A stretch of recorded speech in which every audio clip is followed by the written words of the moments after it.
Jsem Laura, jsem z Itálie. Já jsem Bogdan, jsem z Rumunska, ale tady bydlím od 14 let. Praha 1. Praha 1 je mezinárodní adresou už po staletí. Dnes tu vedle sebe žijí a pracují lidé z různých koutů světa. Podnikají, tvoří, vychovávají děti, objevují město. Jak vnímají život v centru?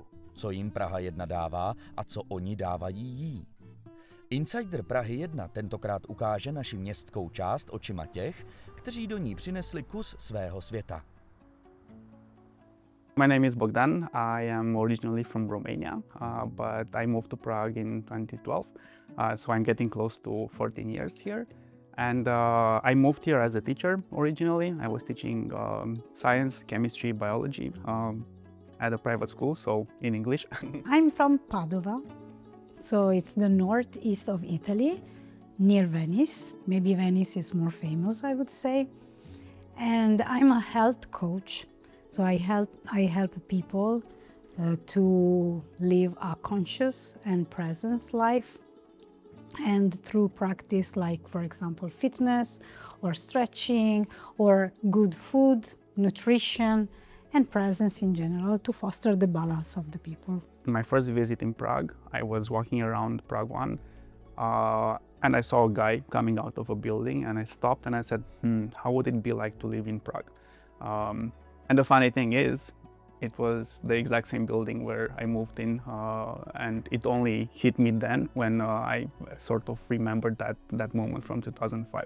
So that was sort of a closing loop there, a closing story. I felt very lucky and privileged to, live in a square where so many historical facts happen.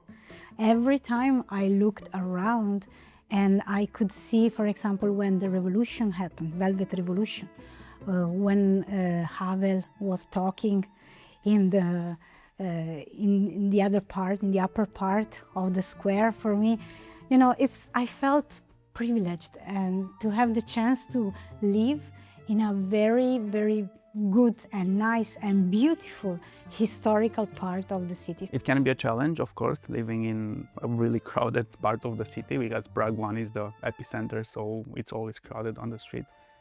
And in my old flat, actually, I had been there for 10 years, close to 10 years. And it got more noisy and crazy every passing year. But that was also because it was really on one of the busier streets. Then some clubs opened across the street, so there was always a crowd outside. Here, I'm not on one of the main streets, so it's definitely quieter. There's also that aspect of you can still live in Prague 1, but also find these islands of quieter spaces and quieter areas. When it's nice weather, I go reading here in Francisca Zarada, something like this. When I moved here, I discovered the Franciscana Zahrada, which was sort of an island away from the tourists and away from the craziness.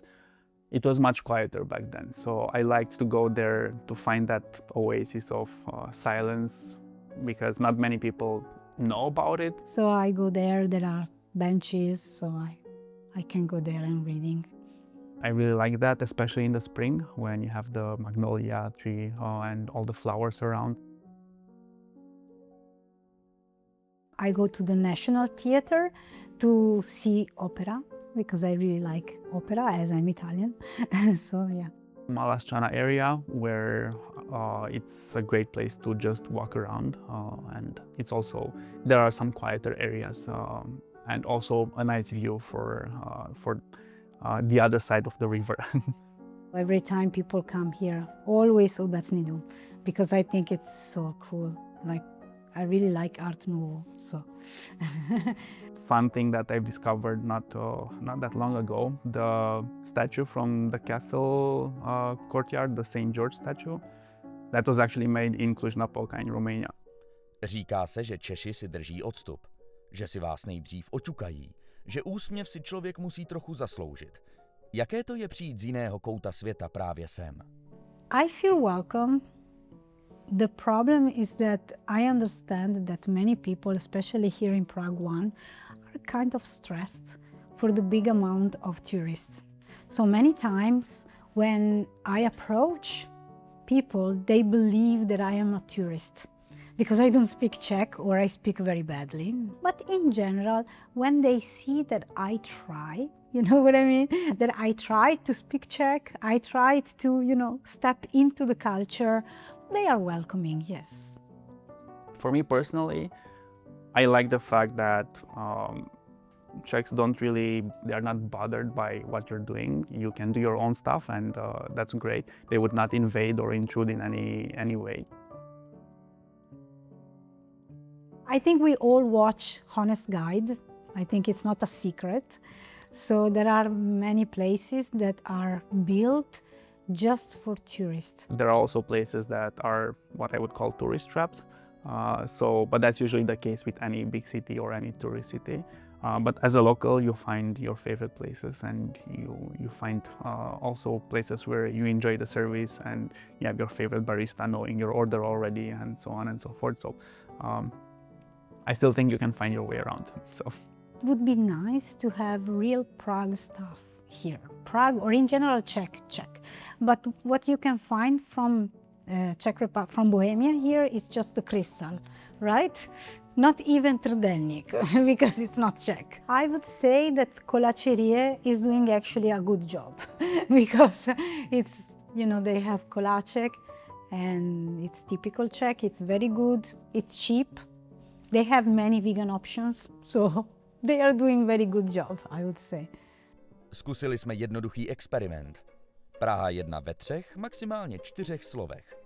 Co zůstane, když odpadnou všechny dlouhé věty? Majestic. Architecture. Crowded.